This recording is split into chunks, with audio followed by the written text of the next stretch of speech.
here we are. We are already in October. I was a little surprised right there, and wow, we are already in Q4 of 2025. So welcome. We're still loving the nice weather. We're going to take it as long as we can. We've got a conversation today that's going to go a little differently than we have taken it in months past.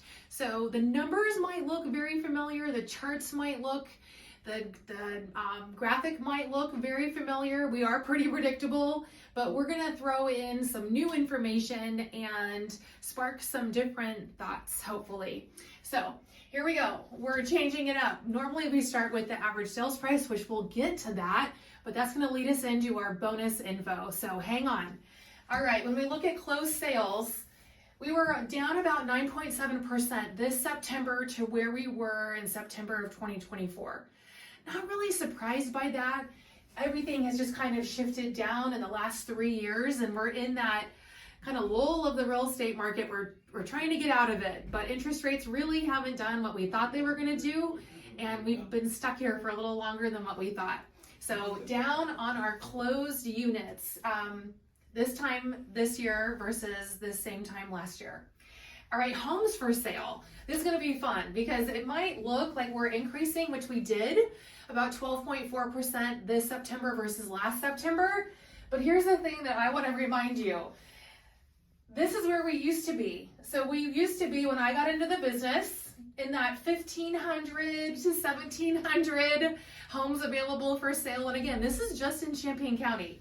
So we are down here, and that number is about 317 houses for sale. So we might have seen a little tick up, but when those of us have seen and been a part of markets with a lot higher inventory, we are still at a moderate pace for inventory. So it's okay. Don't let national news misinterpret the feeling and experience that the history has shown us and how to work. All right.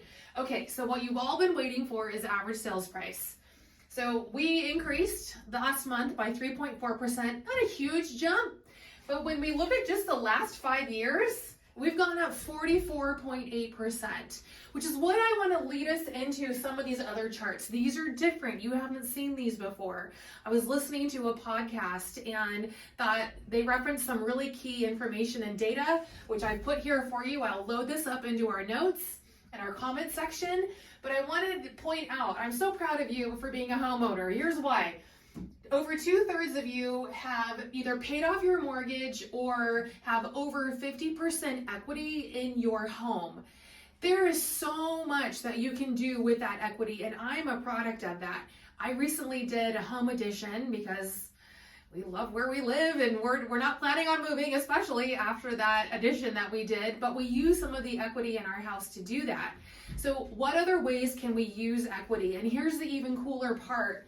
When we look at the trend of where pricing goes, we have had 6 dips in the last 50 years of real estate data, but we've always come out ahead.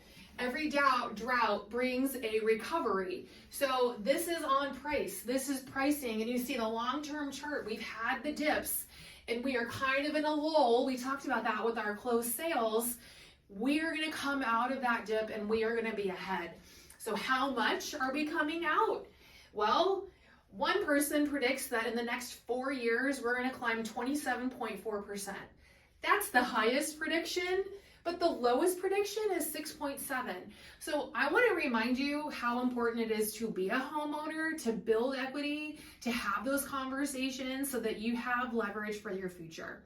So if we can help you and we can help be an advisor in the real estate world, we'd love to partner with you and have that conversation. Take this for what it is, ask me your questions, and have a great kickoff to Q4. Thanks, everyone.